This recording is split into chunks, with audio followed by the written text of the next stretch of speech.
मृत्यू हे अंतिम सत्य आहे असे मानले जाते, परंतु वैज्ञानिक क्रांतीमुळे मरावे परी अवयवरूपी उरावे याचा हृदयस्पर्शी प्रत्यय सांगलीत आलाय।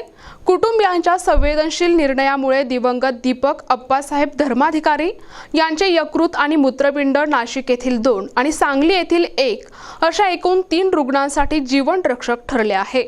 सांगलीतील हरिपूर येथील रहिवासी 69 वर्षीय दीपक अप्पासाहेब धर्माधिकारी यांना मेंदूमध्ये झालेल्या तीव्र रक्तस्रावामुळे मंगळवार दिनांक 16 डिसेंबर रोजी उशकाल रुग्णालयात दाखल करण्यात आले होते। डॉक्टरांचे प्रयत्न सुरू असतानाच त्यांचा मेंदू मृत झाल्याचे स्पष्ट झाले।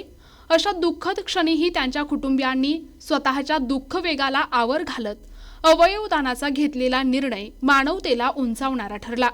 पत्नी दीपा, कन्या डॉक्टर श्रेया आणि चिरंजीव अभिनंदन धर्माधिकारी यांनी इतर कुटुंबियांच्या सहमतीने अवयवदानाचा निर्णय घेत दीपक धर्माधिकारी यांना मृत्यूनंतरही अवयवरूपी जिवंत ठेवण्याचा मार्ग निवडला आहे। त्यानुसार दिवंगत दीपक धर्माधिकारी यांचे यकृत, दोन्ही मूत्रपिंडे, 2 डोळे आणि त्वचा दान करण्यात आली आहे। या निर्णयाची माहिती जिल्हा शल्यचिकित्सक डॉक्टर विक्रम सिंह कदम यांना रुग्णालय प्रशासनाने दिली। या मोहिमेत प्रशासनाने अत्यंत वेगाने हालचाली करत अवयव गरजू रुग्णांपर्यंत पोहोचवले।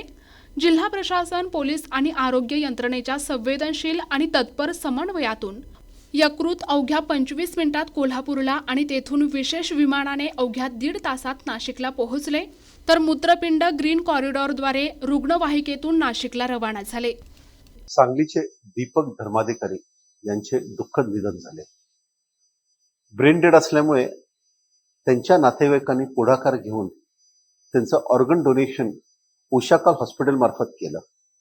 मला खरंच अभिमान वाटतो त्यांचा की आणि त्यांच्या नातेवाईकांचा, त्यांची कन्या, त्यांचा मुलगा, त्यांच्या पत्नी या सर्वांनी त्यांचं ऑर्गन डोनेशन केलं। आणि आत्ताच एक गाडी लिव्हर ट्रान्सप्लांट करण्यासाठी उशाकाल हॉस्पिटलमधून कोल्हापूरला गेलेली आहे आणि कोल्हापूरहून चार्टर्ड प्लेननी हे लिव्हर नाशिकला जाणार आहे। त्याचबरोबर त्यांच्या एका किडनीचं डोनेशनही झालेलं आहे आणि तेही नाशिकलाच ते घेऊन जाणार आहे। त्याचबरोबर एका किडनीचं डोनेशन हे सांगली येथील एका पेशंटला केलं जाणार आहे। हे सर्व ऑर्गन डोनेशन केलं जात आहे आणि त्याचबरोबर त्यांचे दोन्ही डोळ्यांचं सुद्धा त्यांनी नेत्रदान केलेलं आहे आणि स्किन दान पण केलेलं आहे। या निमित्ताने मी धर्माधिकारी कुटुंबियांचे खूप खूप आभार मानतो आणि परमेश्वर दीपक धर्माधिकारी यांना सद्गती देव, त्यांच्या आत्म्यात शांती देव ही प्रार्थना मी करतो। आणि या निमित्ताने सांगली सर्व मानवतेला हा संदेश देतो की शेवटी मानवता एक आहे, आपल्यात कसलाही भेद नाही। सर्वांनी ऑर्गन डोनेशन करून आपल्या व्यक्तींना अजरामर करावं।